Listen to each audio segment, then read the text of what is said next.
So today we are going to discuss about the psychoanalytic perspective of personality. The psychoanalytic perspective had its beginning in the work of Sigmund Freud, and it still exists today. It focuses on the role of the unconscious mind in the development of personality. This perspective is also focused on biological causes of personality differences. It suggests that research should focus not only on the studies of traits, attitudes, and motives, but also on studies that reflects the psychoanalytic view that personality never ceases to develop and that even the rate of personality modification changes during the course of a life. Another feature of psychoanalytic theory is the instance that personality is affected by both biological and psychosocial forces that operate principally within the family, with the major foundation being laid in early life. Let's focus on Freud's conception of the personality. This iceberg represents the three levels of the mind. The part of the iceberg visible above the surface is the conscious mind. Just below the surface is the preconscious mind. Everything that is not yet part of the conscious mind, hidden deep below the surface, is the unconscious mind. Feeling, memories, thought, and urges that cannot be easily brought into the conscious. While two of the three parts of the personality, that is ego and superego, exist at all three levels of awareness, the id is completely in the unconscious mind. The preconscious mind, level of the mind in which information is available but not currently conscious. Conscious mind, level of the mind that is aware of immediate surroundings and perceptions. Unconscious mind, level of mind in which thought, feelings, memories, and other informations are kept that are not easily or voluntarily brought into the consciousness. According to Freud, what are the three parts of the personality and how do they interact?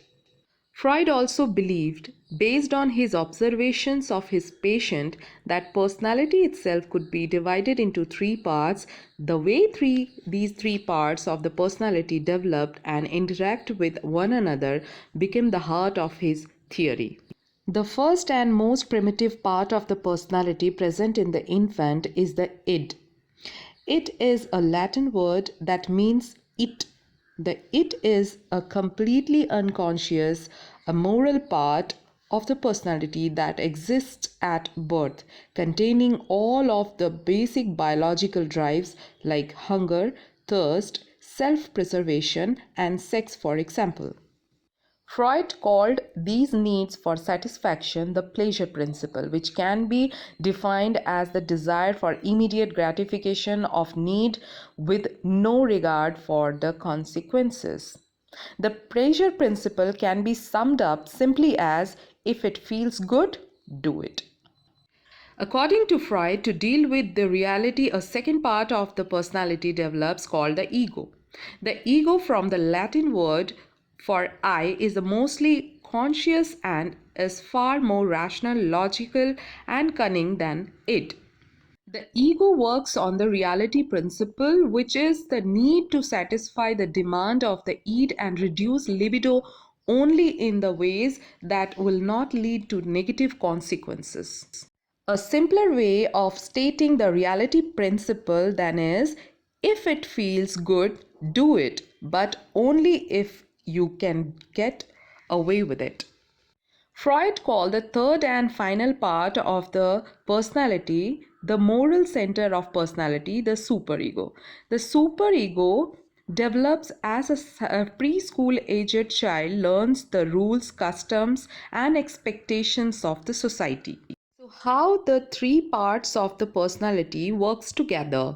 So the id makes demand and superego puts restriction on how those demands can be met, and the ego has to come up with a plan that will quiet the id but satisfy the superego. Now test your knowledge. Which of the Freud's part of the personality is most like a director? Option A, id. Option B, ego. Option C, superego. Option D, ego ideal.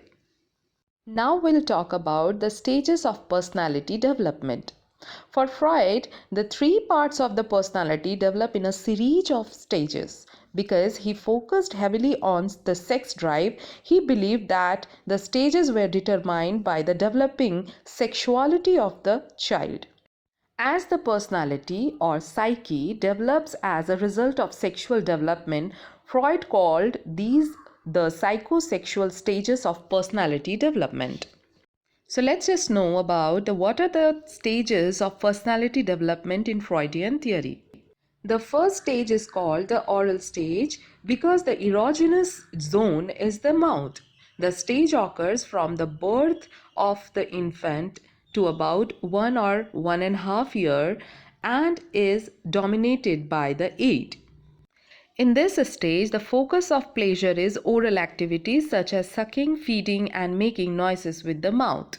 Difficulties at this stage affect later ability to form interpersonal attachments, basic feeling about the world, tendency to use oral forms of aggression such as sarcasm, optimism or pessimism, tendency to take charge or be passive. Now, as the child becomes a toddler at the age of 1.5 years to 3 years, Freud believed that the erogenous zone moves from the mouth area to the anus. This stage is called the anal stage. Now, focus of pleasure at this age is bowel and bladder control. Toilet training is the focus of conflicts, and difficulties at this stage affects later senses to competence and control.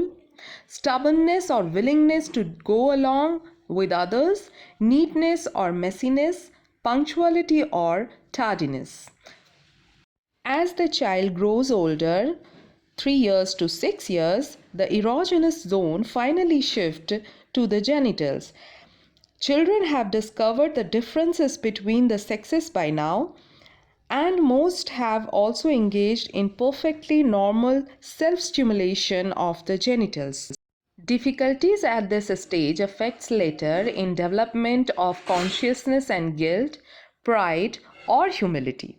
Now the next stage is latency stage. Remember that by the end of the phallic stage, children have pushed their sexual feelings for the opposite sex into the unconscious in another defensive reaction repression from age 6 to onset of puberty.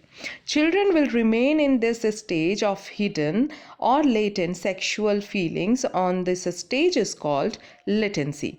In this stage, children grow and develop intellectually, physically, and socially, but not sexually.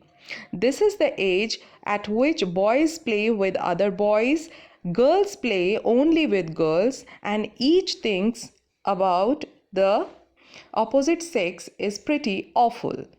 Difficulties at this stage affects later inability to get along with others. Now the last stage is genital stage. When puberty does begin, the sexual feeling that were once repressed can no longer be ignored. Bodies are changing and the sexual urges are once more allowed into consciousness. But these urges will no longer have the parents as their targets. When children are 3 years, their parents are their world. When they are 13, their parents have to walk 20 paces behind them in the mall, so none of the 13 years friends will see them. At this stage, focus of pleasure is sexual behavior, focus of conflicts is sexual relationship with partner, and difficulties at this stage affect later in immature love or indiscriminate hate, uncontrollable working or inability to work.